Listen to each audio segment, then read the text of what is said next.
तो जो अब आप परमेश्वर की शरण में आए हो बहुत पुण्यकर्मी प्राणी हो,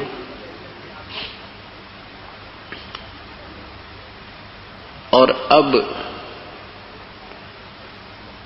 चूकना नहीं है इस मार्ग को, नहीं तो महादोषी हो जाओगे। जिनको पता नहीं है ठीक है, वो तो दुख पा ही रहे हैं, और हम पता लगने के बाद भी गफलत करेंगे, इस मार्ग को त्याग देंगे। उसके लिए परमात्मा कहते हैं जान बूझ साची तजय और करे झूठ से ने, ताकि संगति है प्रभु सौपन में बिना दे।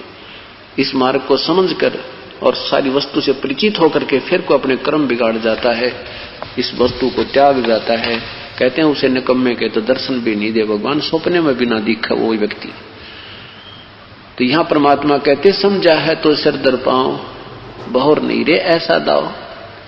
यदि तू समझा है कि सचमुच ये मार्ग सही है, परमात्मा यही कबीर परमेश्वर है, और उस परमेश्वर की भक्ति का मंत्र भी यही है और दूसरे नहीं है, ये आपके हृदय में जचाने के लिए, आपको इस बात की यकीन कराने के लिए ये सत्संग किए जाते हैं।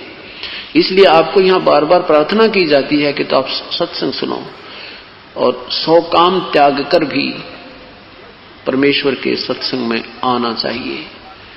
नहीं तो ये हम ही चले जाएंगे, ये कार्य समाप्त नहीं हो सकते, और भरे पूरे परिवार को छोड़कर प्राणी चले जाते हैं।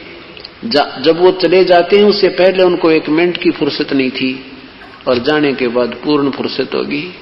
तो कहने का भाव यह है कि इन सभी विचारों को मद्देनजर रख के अपना 100 काम त्याग करके, चाहे आपको ये भी लगे कि हानि ना हो जाए, कति हानि नहीं होगी। घर बैठे बैठे हानि हो जा, साथ बैठे बैठे ऐसा नुकसान हो जाए, ठाया जाना दरिया जा, और परमात्मा के चरणों में आने के बाद तो ऐसी आपदाएं टला करती हैं।